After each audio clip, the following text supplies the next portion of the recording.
Um código bem organizado te ajuda a reconhecer as fronteiras e principalmente como cada parte se encaixa.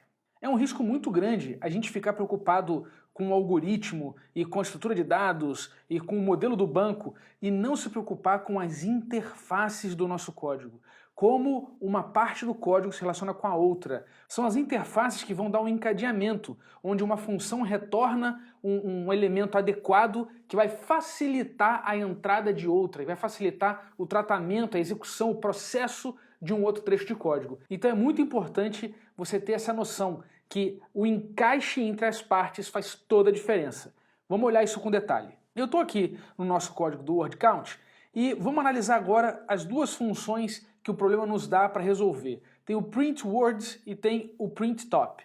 Essas duas funções elas têm uma interface muito parecida. Elas recebem como entrada o nome do arquivo e a saída delas é diretamente no terminal imprimindo as palavras da forma correta. Se você observar aqui na linha 71 e na linha 84, as duas funções utilizam o nosso word count dict, que é a nossa função utilitária que faz um monte de coisa. Isso dá indicação que de fato existe um bloco de código comum aos dois. Mas será que eles fazem a mesma coisa com o word count dict?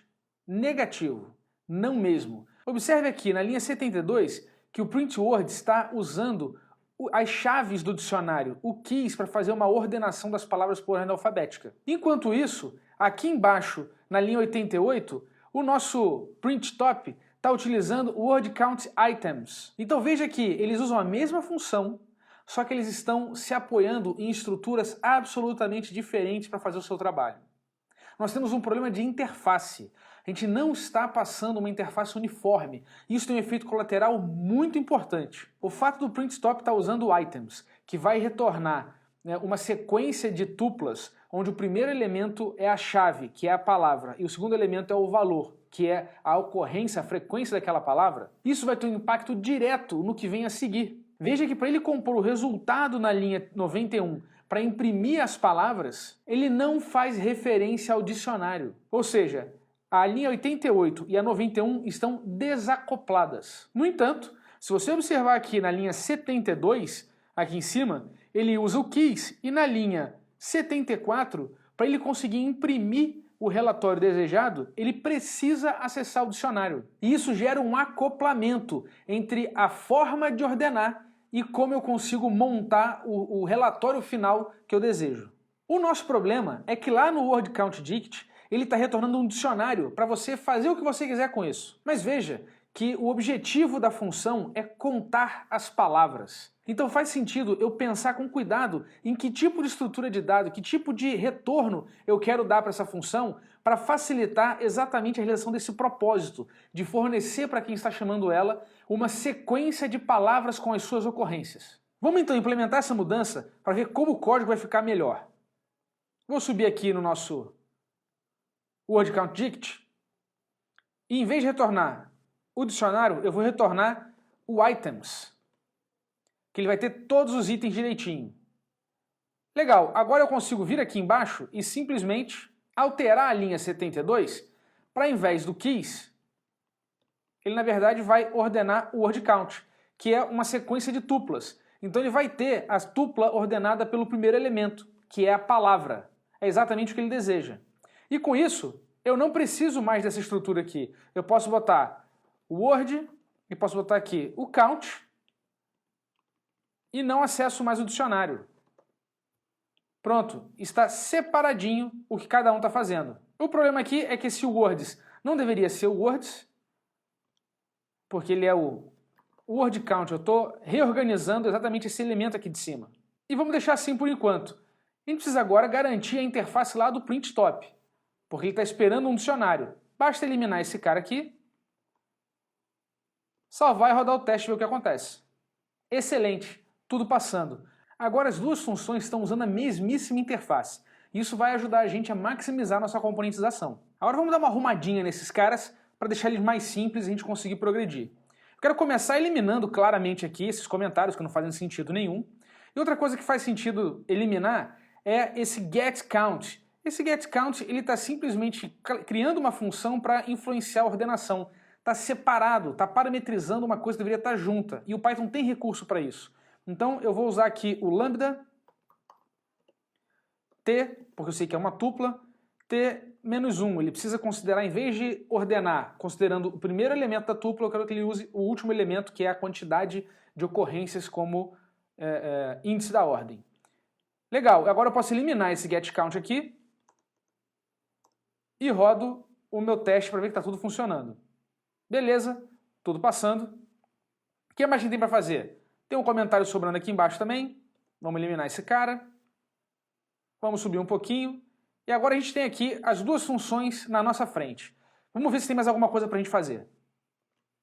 Veja como elas estão parecidas agora. O que ela faz? Ela primeiro pega a contagem de palavras, então ela ordena de acordo com a sua regra, e a partir daí ela itera pelas palavras e pela contagem, imprimindo. No caso do print top, ele ainda está fazendo uma segmentação, uma limitação da quantidade que ele vai imprimir.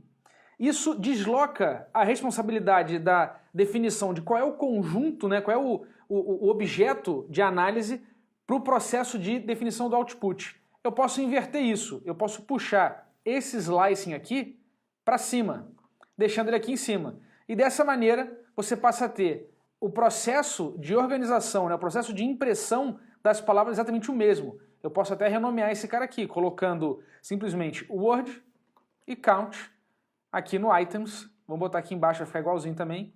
Word e count.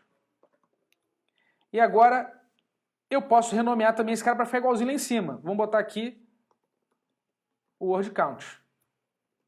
Maravilha, salvo o cara, roda os testes, tudo funcionando. Posso inclusive eliminar esse comentário aqui, dessa linha 85. Não precisa desse cara. Existe um último problema de interface aqui nessas duas funções. Você consegue dizer qual é? Dá uma pensadinha. Bom, a gente está trabalhando com funções, correto? Uma função necessariamente retorna alguma coisa. No caso, essas duas funções estão retornando none, porque não tem return nelas. Eu pessoalmente não gosto muito disso. Eu gosto sempre que as funções tenham retorno. E como é que eu resolvo esse problema? Nesse caso, a gente está usando o for para iterar em cima das palavras e das suas ocorrências e usando o print para jogar na tela. Eu penso que seria melhor se a gente retornasse o texto que vai ser impresso uma única vez. Como é que a gente faz isso? A gente faz isso utilizando já a estrutura que está aí, porque ele já itera, a gente vai precisar iterar pelas palavras.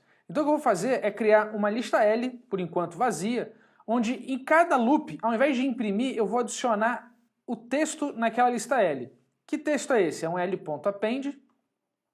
E eu posso colocar aqui uma fstring com o word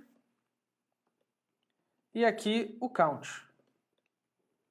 Maravilha! No final das contas, a gente traz esse cara para cá e eu preciso imprimir todo mundo. Como é que eu faço essa impressão? Eu boto aqui uma string com /n, ponto join para juntar todo mundo e boto aqui o L, que é a lista de todas as strings que ele vai juntar num único texto com as quebras de linha para ter uma única impressão. Vamos ver se esse cara continua funcionando. Salve e roda. Maravilha, teste passando, tudo certinho. Isso está quase bom. A gente tem só que separar o print da construção da string. Vou colocar aqui um out, vai ser exatamente esse cara. Beleza, agora está realmente desacoplado. Imprimir é uma coisa, compor o que vai ser impresso é outra coisa. Dá para melhorar um pouquinho também essas variáveis aqui. Então vou renomear esse cara aqui para W e esse aqui para C. Maravilha, rodo o teste, tudo funcionando, e posso aplicar essa mesma mudança lá em cima. Simplesmente copio esse cara aqui, trago esse cara para cá. E aqui embaixo a gente passa a ter o nosso print do out. Tudo funcionando? Legal. Isso mostra pra gente já que a gente pode ter mais uma função auxiliar, mas a gente trabalha isso já já. O que eu quero focar aqui é na interface. E para mim a coisa mais importante é resolver a interface do print word e do print top. E eu quero eliminar esse print daqui dando o return do out. Arranco esse print daqui, dou o return do out. Arranco esse print aqui. E agora eu vou jogar o print para cá. Eu vou fazer o print, ó. Faço o print top aqui e faço o print aqui. E para mim isso é melhor e mais importante porque a função main é a função que trabalha com a entrada que vem da linha de comando. Veja que ela analisa o sysargv. Então, naturalmente, ela deveria ser responsável por cuidar da saída do programa, imprimindo de volta no standard output. Então veja como a gente foi modelando o processo de conexão entre uma parte com a outra e como esse processo de separação de responsabilidades e organização das interfaces permite você ter um código cada vez mais claro e revelando cada vez mais oportunidades de refatoração.